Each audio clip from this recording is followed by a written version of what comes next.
ఏదో సినిమాలో డైలాగ్ ఉంటుంది, నువ్వు అరిస్తే వనకటానికి నేను నీ పియ్యని కాదు అని. ఇప్పుడు ట్రంప్ అనుకుంటా ఉంటాడు, నేను అరిస్తే అందరూ వణుకుతారు, నేను పిలిస్తే అందరూ పలుకుతారు, నేను చెప్తే అందరూ వింటారు అని ట్రంప్ అనుకుంటా ఉంటాడు. అది ట్రంప్ యొక్క భ్రమ. ట్రంప్ మాటని ట్రంప్ ఇంట్లో కూడా వింటారో వినరో నాకు డౌటే. ట్రంప్ ఆఫీస్లోనైనా వింటారో వినరో నాకు డౌటే. అదే వైట్ హౌస్లోనైనా వింటారో వినరో నాకు డౌటే. ఎందుకంటే ఇప్పుడు చూడండి, ఇరాన్తో శాంతి ఒప్పందం అన్నాడు. అసలు ఇరాన్తో యుద్ధం ఎందుకు వచ్చింది? ఇరాన్కి ఇజ్రాయెల్కి మధ్య గొడవ ఉండటం వల్ల వచ్చింది. మరి ఈ శాంతి ఒప్పందంలో ఇజ్రాయెల్ ఎక్కడా? ఇజ్రాయెల్ లేకుండా శాంతి ఒప్పందం ఏంటి?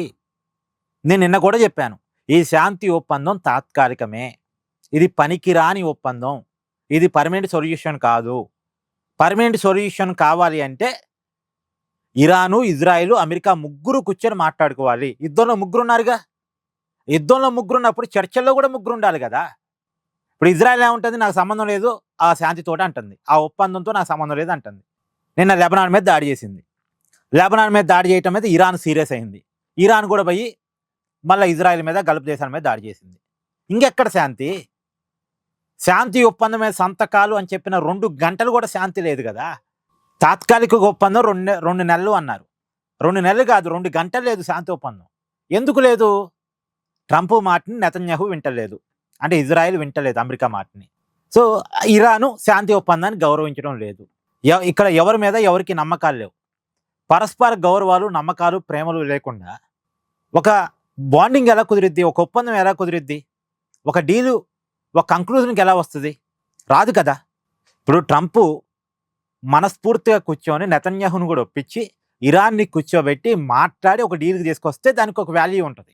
అలా కాకుండా కుదిరిన ఏ ఒప్పందమైనా అది కేవలం ఆ క్షణానికి మాత్రమే, తర్వాత క్షణం దాన్ని పాటిస్తారో లేదో ఎవరికి తెలియదు. నిన్న మళ్ళా బాంబులు వర్షం. సరే, మొత్తానికి నిన్న మళ్ళా డే ఎండింగ్కి కొద్దిగా ఇజ్రాయెల్ కూడా శాంతించినట్టుంది.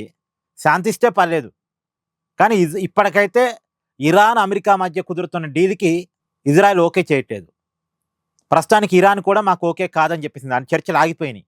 ప్రస్తుతం చర్చలు ఆగిపోయినాయి. ఆగిపోవడానికి ఉన్న కారణం ఏంటంటే ఇజ్రాయెల్. మరి ఇజ్రాయెల్ చర్చలో లేదుగా. ఇజ్రాయెల్ని కూడా తీసుకొచ్చి చర్చల్లో కూర్చోబెట్టాల్సిందే. ఆ కూర్చోబెట్టాల్సిన బాధ్యత ట్రంప్దే. ఎందుకంటే ఇజ్రాయెల్కి సపోర్ట్గా యుద్ధంలోకి వచ్చాడు కదా ట్రంప్. ఇప్పుడు ఇజ్రాయెల్ని ఒప్పించాల్సిన బాధ్యత కూడా ట్రంప్దే. బట్ ట్రంప్ మాట ఎవడు వింటలే. ఒక విచిత్రకరమైన పరిస్థితి.